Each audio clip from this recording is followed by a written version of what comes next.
more people can say more things to more people than ever in history, and that is still growing enormously. The contemporary internet, the tools that make it up, give us an immense opportunity to reorganize almost any aspect of our own lives. So if you can create an encyclopedia with 1 million people who never met, but the quality is just as good as Britannica, what else could you create?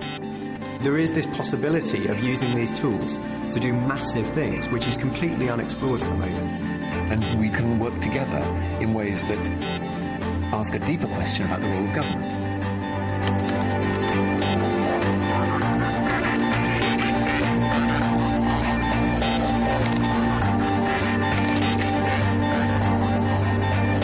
There's a whole new model that's emerging where we become part of the government. I think we've got the technology that any voters in Parliament could be offered to the entire country. This is a very profound change. I'm not talking about people lobbying outside parties influencing government. I'm talking about unbundling and reconstituting what is a government. A revolution doesn't happen when society adopts new tools. It happens when society adopts new behaviors.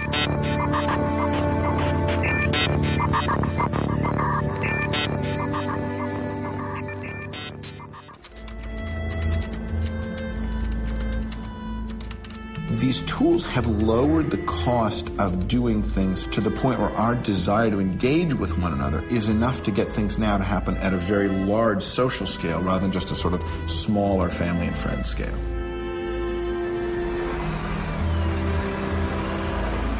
My name is Eric.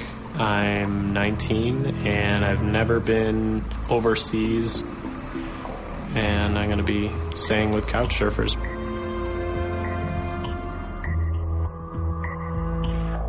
Every face I see is completely alien to me, and I'm not really used to them. This urge that we have to socialise, to connect, to be recognised, to have social status, that plays out in these technologies a lot more easily than it could in the world of, broadcast media or newspapers or mass communication in the 20th century sense of the term.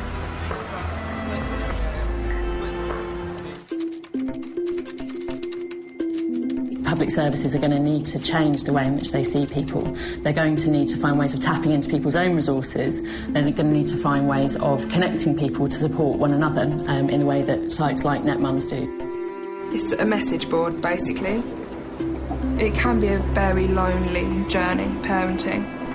It is all about loss of the community, I think, really. So to try and get that community spirit that would have been there so many years ago, we have to find some other way of doing it, and Mumsnet is probably the best way of doing that, I think. Mumsnet builds on what mums have always done in playgrounds, in parks, in groups, but just takes that to a whole different level. I think it's a very impressive example of the way that the web can create large communities of informal knowledge and systematise that and make it very useful. And so the question you have to ask yourself, given how active the users are, is Couchsurfing a small organization because it's got 7 formal employees, or is it a huge organization because it has this enormous number of collaborators? It's the same for Wikipedia, it's the same question for Flickr, it's the same question for YouTube.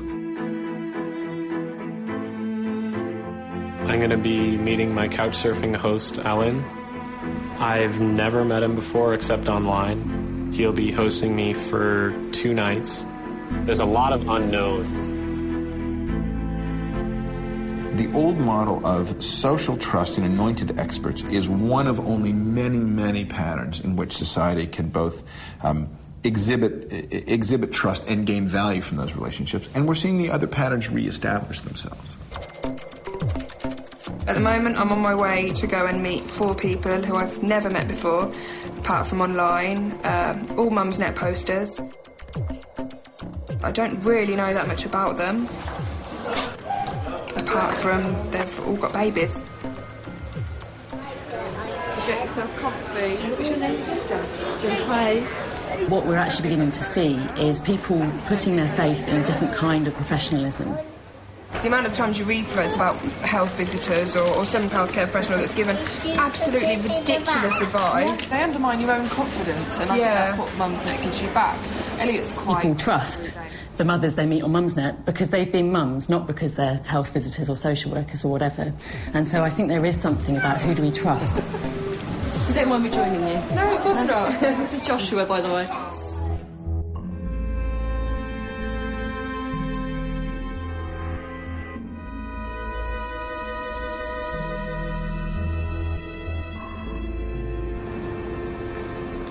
It's not as dangerous as you would think. I'm not too worried about what he's going to be like. There is clearly an issue of safety and trust. Of course it can be unsafe at the margins, and of course there are predators and charlatans.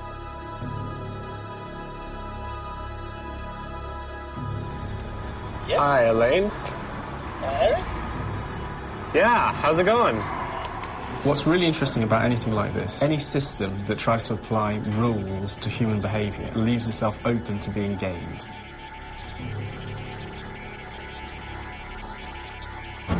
It's scary. Not everybody can cope with it.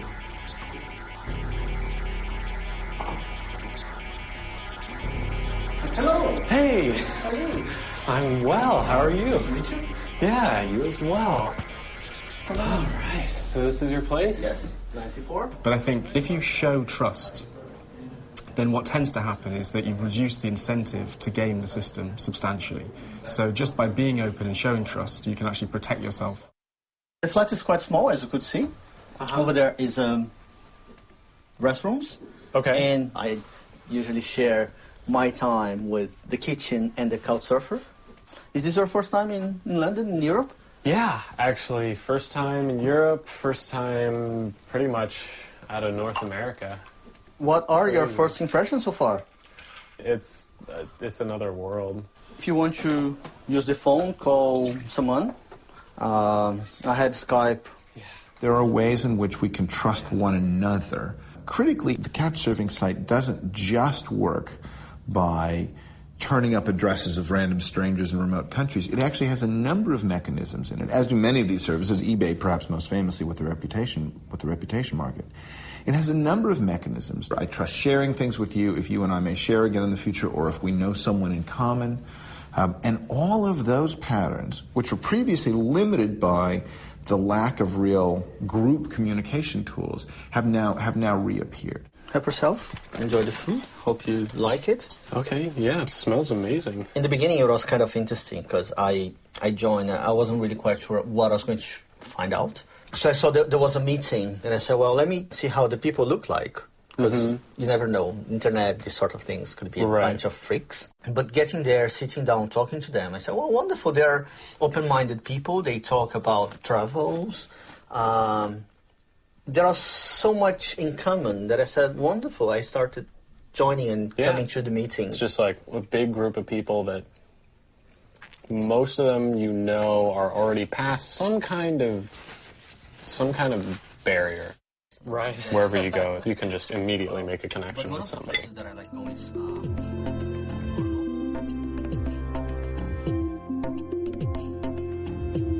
There's more than 500,000 members, 1,500 people meeting up per night to sleep on each other's couches. Can you trust the first thing that comes up when you search on Google for a bit of information about a health condition you have? Can you trust that more than the doctor? The fact that if you have lots and lots of people collaborating and sharing information, actually the good rises to the top, and there's a kind of self-policing that's going on. I've seen bad advice, and if there is bad advice, you can guarantee that people afterwards are going to say, no, ignore such and such a person. They don't know what they're talking about. If you've got one post that says, do this, and then you've got 25 posts afterwards saying, don't listen to them, they haven't got a clue, then you're not going to listen to them. The more people you have involved, the more people you have kind of tending to the information that's being shared. That is a way of ensuring quality. It's not like you get advice from one person. You'll get advice from 25, 30 people within minutes. It's like you post a thread. Now, though, I'm the one running along. Like, oh, look, I know that thread. I can post you the links. But yes, You want a vaginal birth? Oh, of course you can have one. Here you go. Have a look at this. This is the reason. You would trust other mums more than you would trust, you know, the health service or, you know, government policy or, you know, best practice papers about how to bring up children and so on. And so the motivation to kind of network on a peer-to-peer basis and help each other is quite high. And so, you know, it's a very simple economic model in terms of how you invest your time and your attention. Hello, welcome to Directionless Inquiries. I'm trying to find the nearest cash machine. I'm outside Shoreditch Church on Shoreditch High Street. Okay. The basic idea is this, is that if you're out on the street and you've got a mobile phone, you phone this number and you're connected to somebody that happens to be able to answer a question that you need to know. The London number is directed really at people who've registered for the system and have expressed the fact that they know something about London or about a particular part of London. So you can phone that number and you'll be connected to people with that local knowledge. It's basically like a virtual telephone exchange. Yeah. Here we go. And basically I phone up a number and they'll tell me, just tell us anything we want to know. I don't really mind talking to somebody in a call centre in Bangalore, but it isn't always the best place to get information about what's happening next door to you or down your street. And especially if you're stuck somewhere and you need to get to a pub that you don't know the name of, or you've lost the details of where this or that is. It's quite nice just to be able to help someone on the way by giving them directions, for example, or by just imparting a bit of your wisdom that you've gained over the many years of being on this planet. Yeah. There is something in the fact that that kind of gift economy has always been there. It's just that it's remained invisible, and partly what kind of social media is beginning to do is bring that gift economy out into the open to make it more tangible. The cost to you of sharing one piece of information is a lot less than the benefit that you get back from, you know, everybody else's information. So, you know, it's like the old adage, you know, you've got one thing to teach and you've got lots and lots of things to learn. And I think that model is present in many of these sites and these phenomena. If a system can actually give people responsibility and actually allow them to act in a positive way, then they would do that. They would do that with gusto. They're connecting on the basis of highly relevant similarities. It's not generic do-gooding. This is highly specific and highly individualised and therefore far more powerful. Whether it's travelling on a budget or whether it's being a mother or whether it's being someone who feels they need a bit of help from a friendly stranger who's been in the same situation. Everything can be fulfilled by allowing people to help each other. So far through Elaine, I've met quite a few people, and within just a few days I've already hung out and met tons of people in a city that seems otherwise unfriendly. Nice. Okay. Yeah. It's just the beginning of this fantastic phenomenon. It's really a very powerful force for good, the potential for people to connect in this way. It's just about creating the circumstances that allows people to do that. And I think that, you know, there's so much stuff out there which kind of treats people as if they're going to mess things up or they're incompetent. And I think that our approach to people is that generally they are competent and that they might mess things up occasionally, but, you know, if you offer them an opportunity to help, they will gladly take it and they will get a warm feeling, as I always get a warm feeling from doing the stuff that I do. What's happened in the 20th century, I think, was really the anomaly. We're actually seeing a reversion to a very common and deep human pattern of doing things because we like each other, doing things because we care for each other, doing things to get recognition and to get sort of reputational capital. There are collaborative ways of working and doing things which deliver the public service outcome far better than the old model. People will increasingly expect to be able to make choices, to be able to express themselves, to stand up and be counted in more than just a number and a vote or a tick. So how will governments relate to people who are more empowered? If you look at how public services work currently, it's very much they're built on a model of each of us being kind of passive consumers. So actually we're beginning to understand that public services need to start not with kind of problems and needs, but instead with people and what they can bring. And I think the reason people want to get involved is because they feel they have something to give back. And I think that's something that all public services are going to need to grapple with. These hugely centralised approaches have got huge dangers, and I think they overlook the fact that people are naturally collaborative and cooperative, and that different versions of the same technologies are now available to everybody, so people can work together in ways that ask a deeper question about the role of government.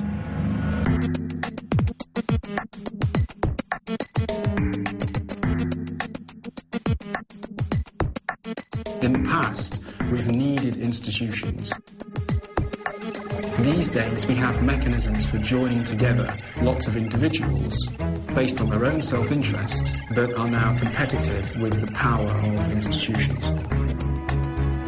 Hierarchies are very inefficient, they're very slow-moving, they concentrate power and information at the top, and they often deny people opportunities to take initiative, to share ideas and to seek solutions themselves, and they often rob people of a sense of agency. The big shift I think that's going on is the idea that everyone is available for group action. Doesn't mean everyone will participate in group action, it doesn't mean that all participation will be equal, but it does mean that everybody can get involved.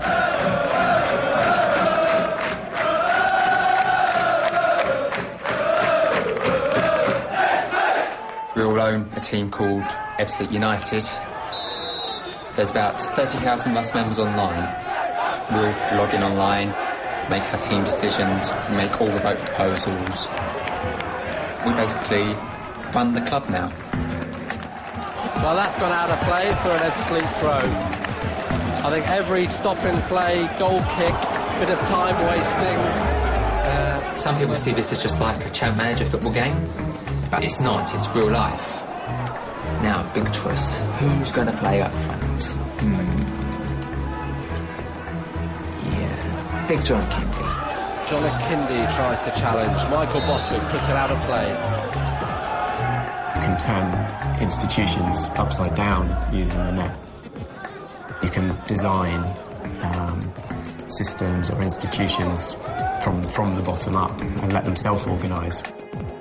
I always go with Lance Cronin because he represents England at semi-professional level. How do you see this half going, Tim? I want Ipswich to tuck the ball up their jumper and sit down and not let Aldershot get a hold of it. The rain's starting to come down a bit harder now. We've lived here all our lives. I started going when I was about 8 or 9 with my grandfather, long term. As soon as you went for it. I think the way the voting will go, it will select the best available team. Now, I've got to have Stacey Long on the wing. Right back, I really usually like to pick Mark Ricketts. He's only just come back from injury. You know what, he did well last game. I think I might try him there. Let's put Sasha at left back. In a way, it is less personal, right, to take advice from 30,000 people than from one arrogant person. And if you get it right, taking your cue from 30,000 people actually creates a much better chance that one person isn't going to be making a kind of catastrophic mistake. I'm sure it feels very different in the management suite. And then we've got at left back Sasha Opinel. He's been brilliant all season. If you just open yourselves up, strikers, you find that there's all these kind of resources out there. Kindy, Michael Bostwick. He's good with crosses. And all this kind of expertise out there that could be incredibly valuable to you. And then he's only 18, along with 1 or 2 other. Okay. And that is my team. Save.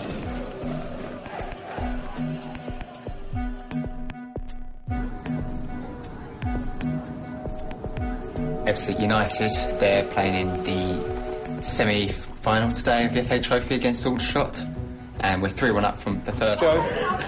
See you later then. Ta-da. Bye. Should be a good game today, actually, Rick. Absolutely. I think it's a game for years and years for us. Yeah. Well, I mean, we've never been to Wembley before. In this self-organising model, It can be very low cost and very efficient compared with top-down bureaucratic hierarchy. Just compare open source software in Microsoft.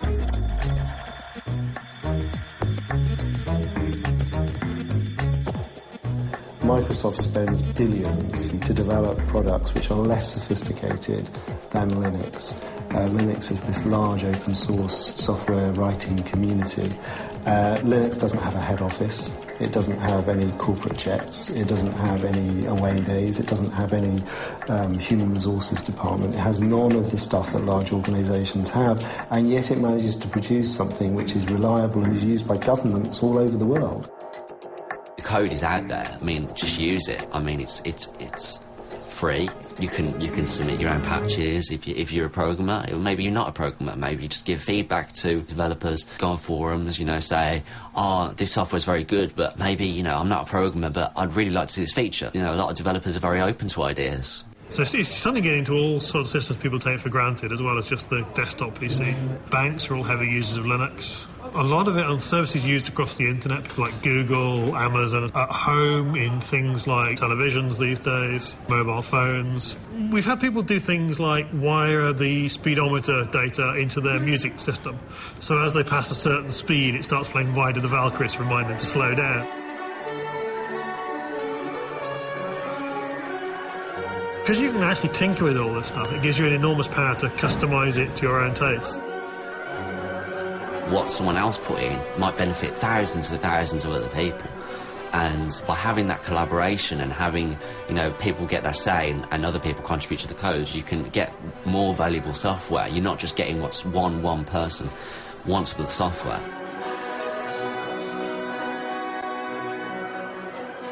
For leaders in an online world, the critical thing is not to feel threatened. I think it is about letting go. It's a tricky thing being a kind of a leader of a herd of cats. If 30,000 people came over and said, you should do this, who feels a bit harsh to him, but he says he supports it and he thinks it's a great idea.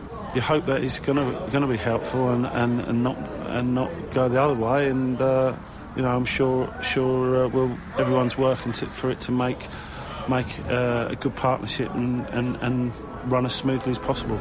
I think with team selection, ultimately it will come down to the forums. But you've got to be very brave, haven't you, to accept the decisions? You're going into something that's not got any real, history or evidence to back anything up. So you're stepping into a little bit of the unknown, and we might have to make mistakes to go forward because it's so new. Meg Whitman, who used to run eBay, said it was like leading a town meeting. It basically means that when you're leading anything, it becomes a political job, because what you're dealing with is not people you can instruct and tell. You have to persuade and win their support. It's a real art, and it's a different kind of art than what we think of as management in the classic sense. The people who make the transition best from being, what I would call manager to leader are the people who are comfortable with letting go. It would be really interesting to get Gordon Brown and ask him whether he'd be prepared for his job to be changed in the way that Liam Daish's job has been changed. Would he be happy really to have that level of participation? They talk about evidence-based policies and they talk about being the servants and not the masters, but would he really like to have people driving his decisions in that sort of way?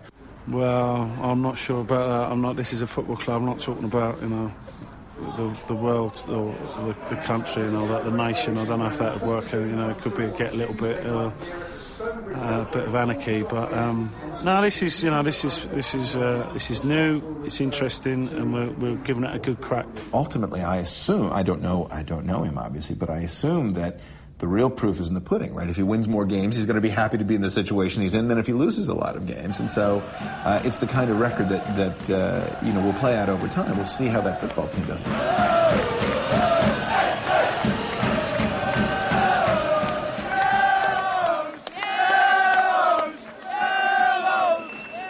So did you pick the team this morning?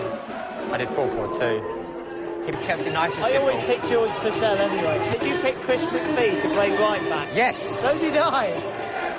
Well, free kick-off. This is possibly the biggest game in Ebbsfleet United's history. So much riding on it. A trip to Wembley beckons. Well, Ebbsfleet lining up. Barrett collects and he's gone over the top to Chucky. Chucky will get to this. A cross put in. John Akindi looking for it, but not quite getting to it. More and more people, either because they grew up in that world or because they've learned about this world, take it for granted that they can get involved, that they can interact. Take it for granted that there is significant wisdom and value in interacting with other people in groups that don't have all the kind of classic infrastructure, but are nevertheless tremendously important and engaging. Referee blows his whistle. Tim, we got to be happy. Still got that 3-1 aggregate lead. We've looked like we might create chances in this half. We've weathered the storm that they... So you reckon any subs? For us, no, it's no need. I might consider Chucky coming off 20 minutes, then we can get on the computer to tell Liam to bring on the show. Well, these players, these Ebbsfleet players, are 45 minutes from their destiny.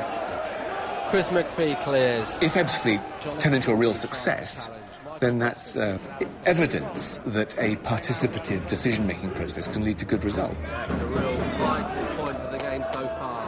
Half an hour to glory for Ebbsfleet United. Aldershot really looking dangerous again. A little dink through. He is through, and it's a goal to Aldershot Town. The linesman didn't give offside. At the end of the day, communities don't work unless decisions get taken. Ebbsfleet United there were playing. And so the communes in the 1960s and 70s in America, thousands of communes failed, largely because they couldn't take decisions. You can imagine a team of surgeons being preferable, and a team of trained surgeons being preferable to 35,000 people trying to move the knife. He's able to pick his spot, and that's Aldershot 1-0 up. It's not a recipe that's going to work in every single situation. Well, that's ramped the nerves up a significant amount. Tension really is a factor now. Not too sure how Liam does reassuring and comforting, but he'll certainly be geeing up his men for these last 8 minutes plus added time to go, unless we see, of course, extra time, which would be the case if Aldershot managed to score. Paul McCarthy has this covered though, plays the ball back to Lars Cronin, who was forced to clear. Nail-biting moments these for Ebbsfleet. I think the problem is the team, and we're all so close to Wembley, but to have it snatched away now would just be horrible. Keep the ball, Fleet! Keep the ball! He was there with the ball a minute ago! Come on, get on with it! And then George Purcell's on top of it. He's in the corner. He plays it inside. Can it finish in style? He's Stacey Long. And it's in the net. I don't know who scored, but I don't care. It's in the net, and the Fleet are going to Wembley. 1-1, and the Fleet on aggregate lead 4-1. The Fleet are going to Wembley. It's the massive advantage of just opening yourself up. What a roll! We are taking a team to Wembley. Well, it hasn't sunk in yet. So this would be back in August. You're going to be picking a team that plays out Wembley. I've not believed it. So amazing. The desire to collaborate with other people and get that sense of what I'm doing is useful and meaningful has always been there, but basically the barriers to entry have gone down rapidly over the last 10 years. And so now you're starting to see it really become the mainstream. I picked most of that team, and we are going to Wembley. And you feel that's been achieved in part on your selection. The proponents of participative government could say, here is evidence that you know, the wisdom of the crowds is right, and that listening to everybody is a good idea, and that instead of doing phony consultations, you should probably do real consultations about issues that people really care about. The major change is that, you know, institutions are now threatened in terms of their power relations by groups of individuals who can actually organise to change things.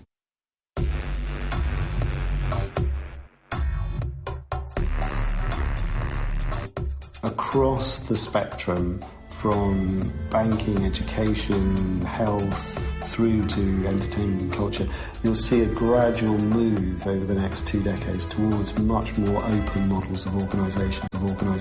And that's a very, very powerful recipe. Throughout the 20th century, we created wealth through the vertically integrated corporation. It did everything from soup to nuts. Why does the firm exist?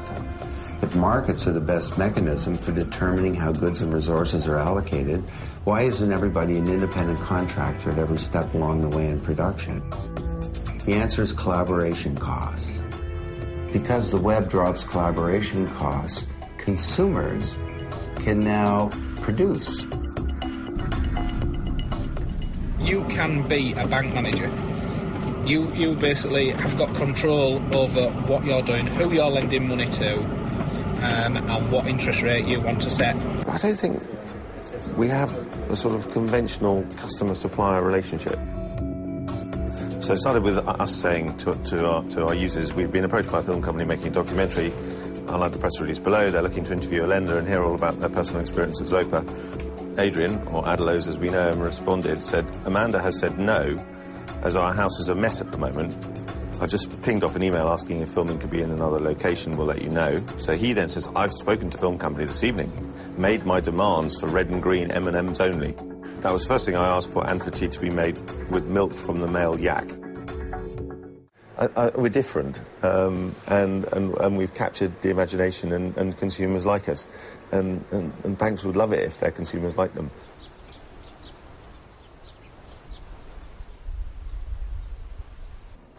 I've been in business now for about 8 years, and the bank always make you feel guilty, firstly, about borrowing. And then all the pomp and ceremony that has to go with it, with regards to the paperwork and, you know, declaring your soul, really. These are people that have lent me the money. They've all lent me in denominations of 10s, 20s, 30s, £40. Weird that I know how old they are. And then Mr. Lender, who's 70, he's putting £20 of his pension. It's bizarre where they live. But I guess that's the whole point of it, isn't it? It's to, you know, to bring you closer to your community and to the people that are helping you.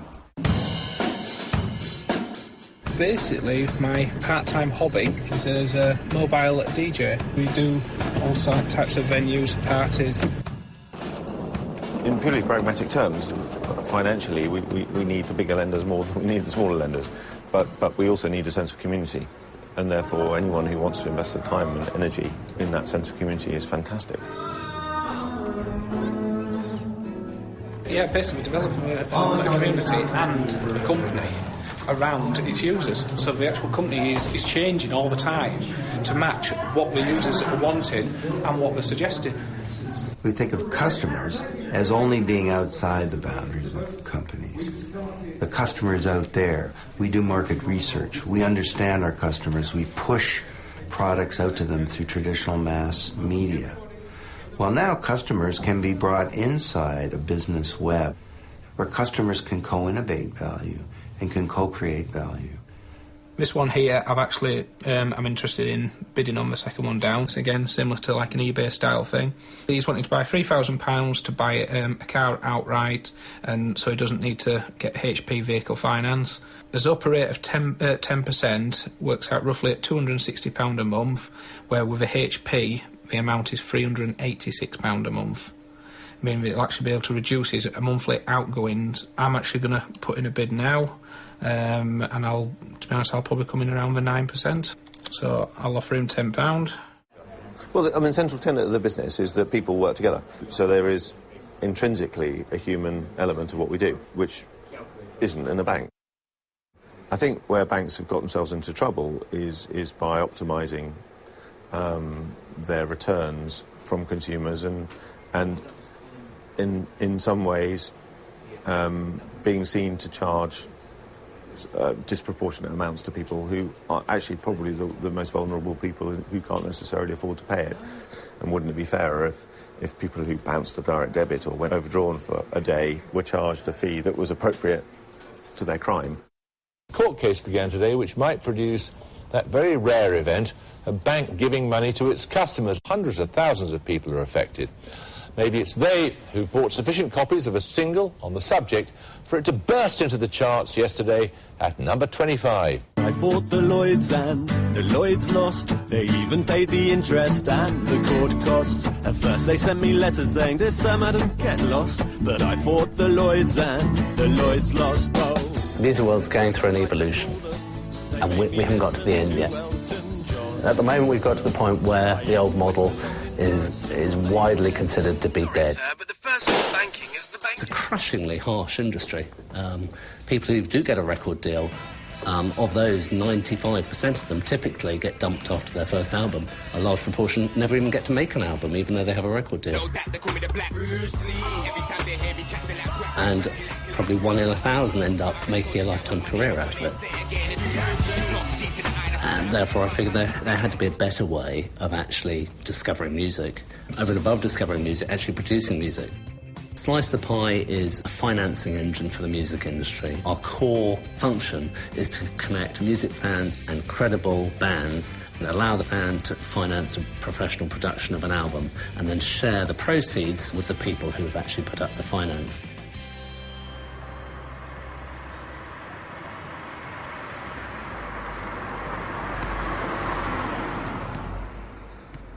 Essentially, it's like a virtual gig, if you like. You know, all the bands will get together, put all their songs in, then all the people will vote on there.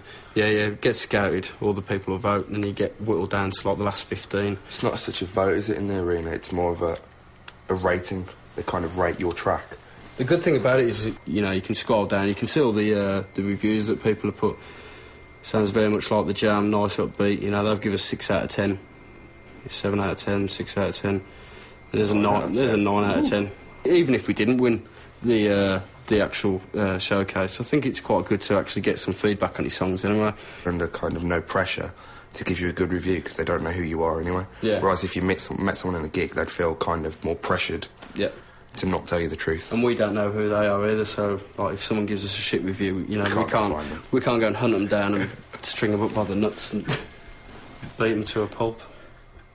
You can have people from all over the world giving their own honest, independent opinions, so it's a very, very reliable way of actually filtering music.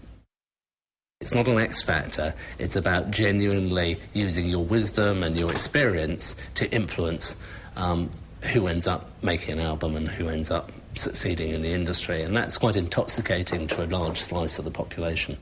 People do it because it's fun, because they don't like the traditional publishing industry. They do it as a hobby. They do it for intellectual stimulation. There are lots of reasons. I could put money in a bank, and that bank could be lending it out anywhere in the world to, you know, regimes or anything. You don't know what they're doing with your money. They're very open and very honest. You can go on and see how, you know, how simple it is and how they go on about how they make money. I mean, they're not hiding anything. You don't see a web page on NatWest's or Abbey National's web page saying how we make money. There's been an expression for a long time that you do well by doing good. And I don't think it's been true in the past. Lots of companies did well by being really bad, by being monopolies or having terrible labor practices or having lousy products that they put a lot of money into advertising and sales. And companies are having to clean up, not because of regulation, they're having to clean up because of market forces and the power of transparency. We don't have a brand value or a sort of a mantra that says, you know, we will declare every mistake we ever make.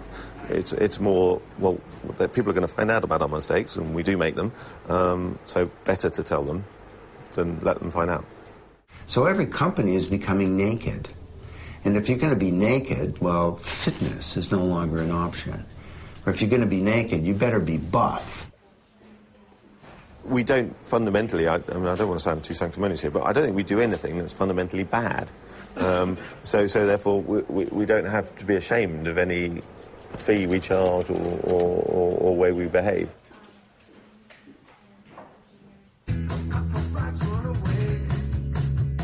I think before we won this money with Slice of Pie, Like we're doing probably like maybe, I'd say like 3 gigs a month for like, for maybe a year. And like for all that hard work to kind of pay off, like it's nice to actually kind of be where we want it to be. We've got a huge fan base. We're signed to a lovely label that lets us have complete artistic control over all our albums. That's the thing, it's not a label. We're not controlled into releasing something that they want us to release. We release whatever we want to do. Just to pass the time, I get a job like mine. I'll maybe drive a bus. I check the tickets and be one of us. But there is no evidence of you. The music industry has been extraordinarily well disintermediated, to use a piece of horrible jargon. Yeah, is it so far-fetched to think that other industries will follow?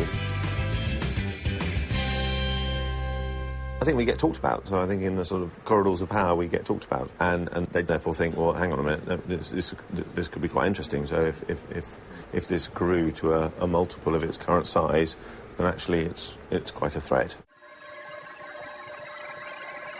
This is no longer about hooking up online or creating a gardening community. This is becoming a new mode of production.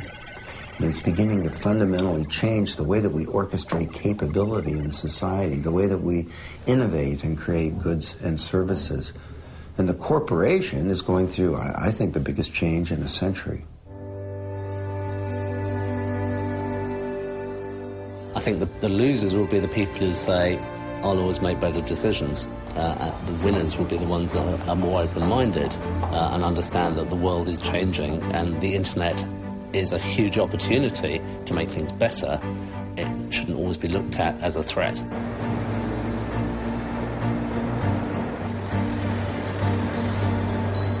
The change in the relationship between customers and companies is mirrored in the relationship between citizens and their governments. If you could actually combine that innate intelligence, millions of different diverse opinions from people who have different perspectives, you would end up with fantastic policies.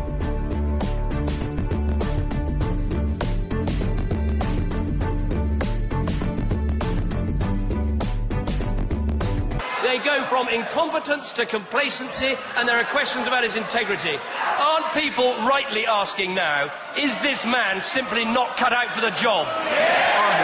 Prime Minister, our party, they brought in legislation in 2000 to restrict foreign Right donors. now, the whole model of policy development and arguably of democracy is a broadcast model.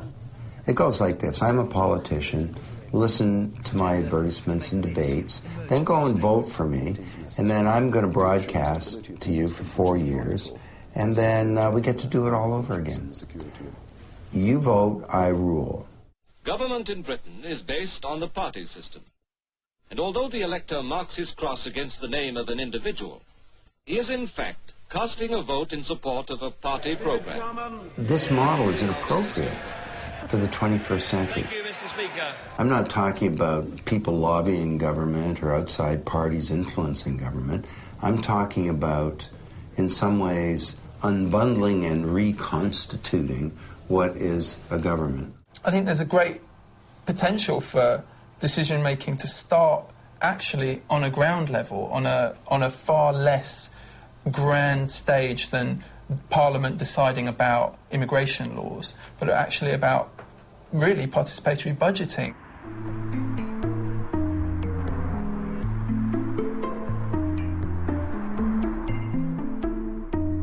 I represent a model railway club, and we're looking for some funding to purchase track.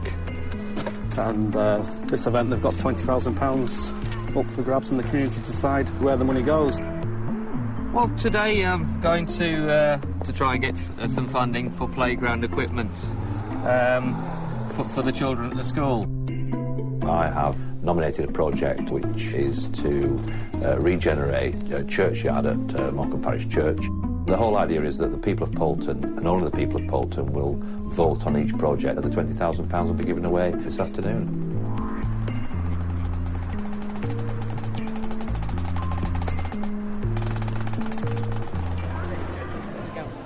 Good afternoon, everybody. We're going to start proceedings in 5 minutes. Each group is going to have a 3-minute presentation, and we are going to have to keep it very strictly to 3 minutes. Let's start off then. We have David from Morecambe Parish Church.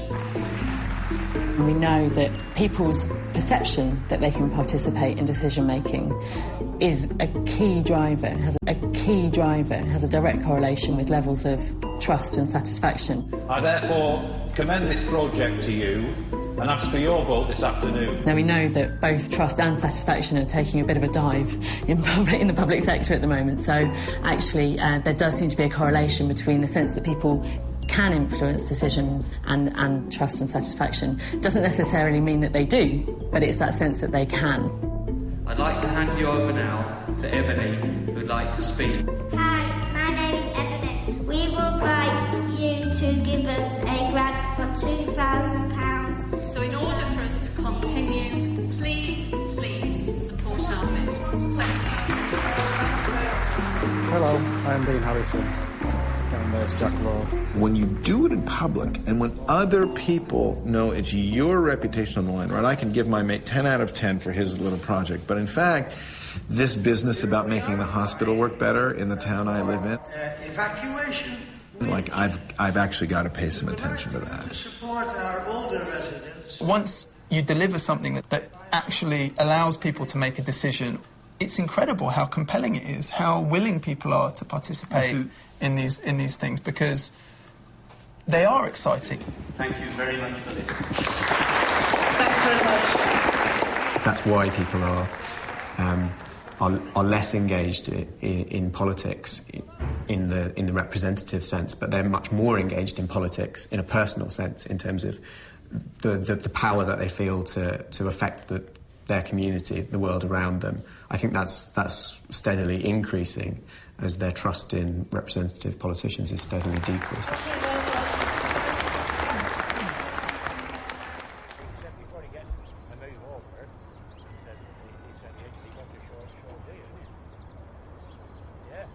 We got the money. Oh, it was absolutely superb. We had a really good day. We were really chuffed by it all, and everybody that's been involved is absolutely delighted with it.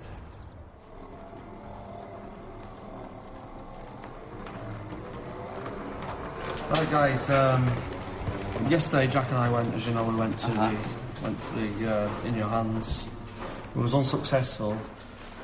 We didn't get enough votes. I mean, although we weren't successful at that time. I mean, it opened my eyes up to how many other different organisations, were in the area. But at least the people are making a decision. Yeah, for the community, it was a good idea. I don't think the money was spent on anything that didn't deserve it, so... Is this the first one? This is the first one, yeah. Yeah. Right, it's the first time I'd heard of it. I'd never heard of it before. Right. So we know better next time. If there's another event like that, we know better. It was a learning curve. You don't have to get your way to feel enfranchised. What actually comes of giving people responsibility for decision-making is they really care about the decisions of the minorities within a group, and that people are very willing to compromise, and that compromise is easily achievable once everybody's cards are on the table and people can really understand the viewpoints at work. Democracy is a lot more than majority rule on a nightly basis. The technology is becoming possible for millions of people to have a conversation. The assumption that people will be included is spreading so widely and so deeply. That, I think, is going to be a big driver of governmental change. It's not just when it becomes an option for the people in elected office, but also an expectation of their constituents. It's just that now we have, a mass consumer technology that supports this, and so we're only now beginning to discover what we can do with it.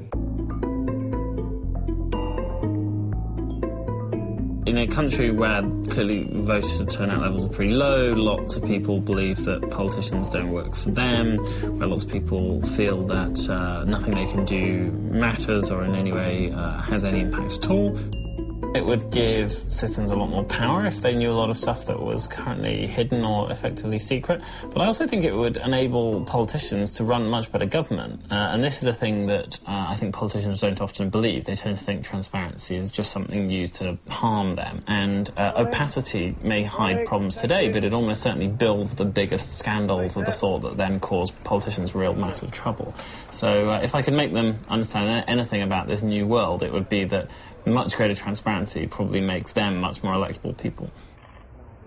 It is a shift in power. It's a different kind of democracy, in my view.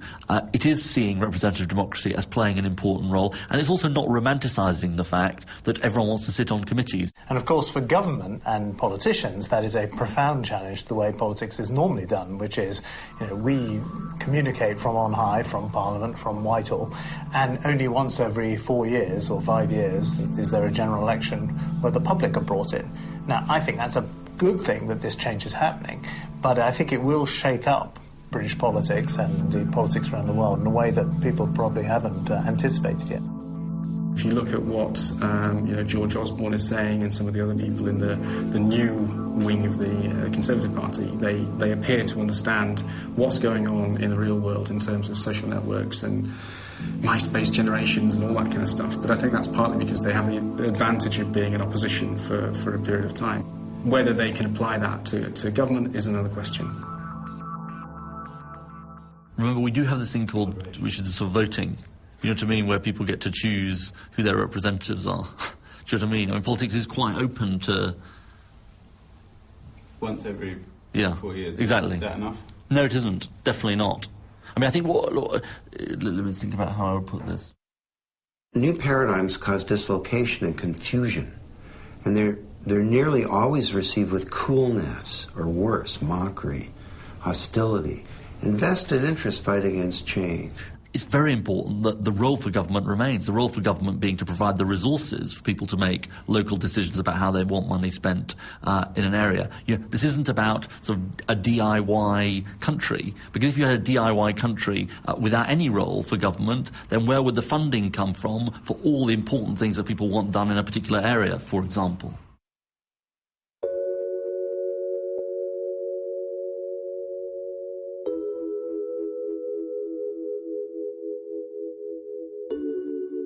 I think representative democracy was based on the idea that people are thick. That's not true.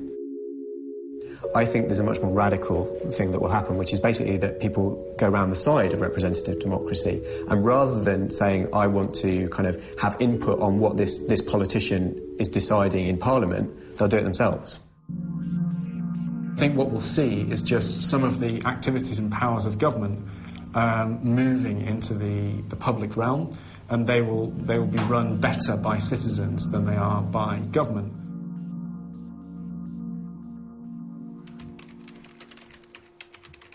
Imagine you wanted to build a new railway between London and Birmingham that cut the journey time. How much would that cost? At the moment, the only method of doing that is through taxes. Now, if you were to use the point to do that, completely outside of public policy, you could do it. You could do it. There is this possibility of using these tools to do massive things, which is completely unexplored at the moment.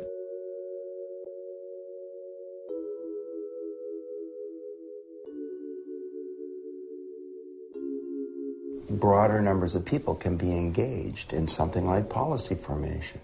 For example, the Green Party in Canada created its program through a wiki, where all members of the Green Party could come together, just like with Wikipedia, and co-innovate and co-create a political program. And it worked out pretty well. And actually what these tools are doing are allowing people to make decisions themselves and to work collaboratively in a way that means that representative democracy is less meaningful to them. There's a whole new model that's emerging where we become part of the government.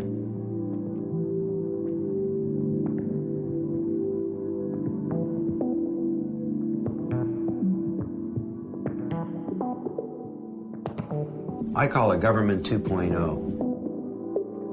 What I think will happen is going to be a much higher degree of hybridization between government and the people, and particularly the groups of people that they serve. There's a good analogy for the new model of government in terms of the changes in the internet itself. MySpace beats MTV, CNN.com gets eclipsed by Blogger.com. Similarly, with governments, rather than doing everything, could more create a platform whereby citizens and others can self-organize to create better value than what currently exists. We've seen lots of other changes in the past that, you know, could potentially lead to a better world, but actually result in, you know, First World War trench warfare or, you know, genocide in the Second World War, for example. So I think, you know, we should be careful about having too utopian a vision, you know, for how these things will play out. Of course, there are lots of challenges in doing something like this. There'll be saboteurs. There'll be some people who won't have access to the web. There's the whole complexity of millions of ideas and how these get aggregated together and the good ones come to the fore. But these are all in the category of implementation challenges. They're not in the category of reasons not to do it. In any revolution, there are downsides. But I'm optimistic that you know, we're living through what economists would call a positive supply-side shock to the amount of freedom in the world.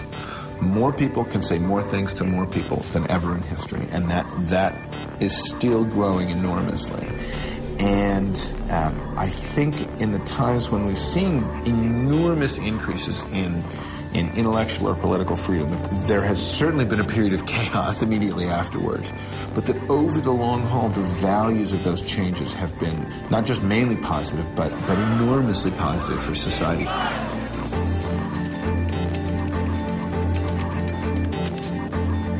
We will have a form of government that engages and understands and knows what to do with what people are saying. It's a politics where you can help as well as just say like what you want, and that's an amazing thing.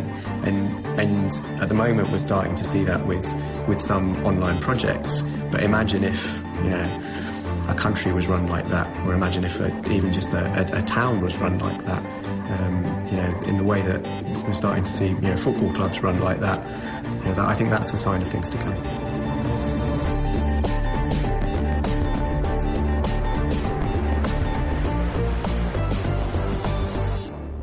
As time goes on, we will see people increasingly comfortable participating in situations where the social value is really about other people caring enough rather than someone being paid to provide that value. And where the end point of that is, I don't know. But I do think the end result is going to be quite profound.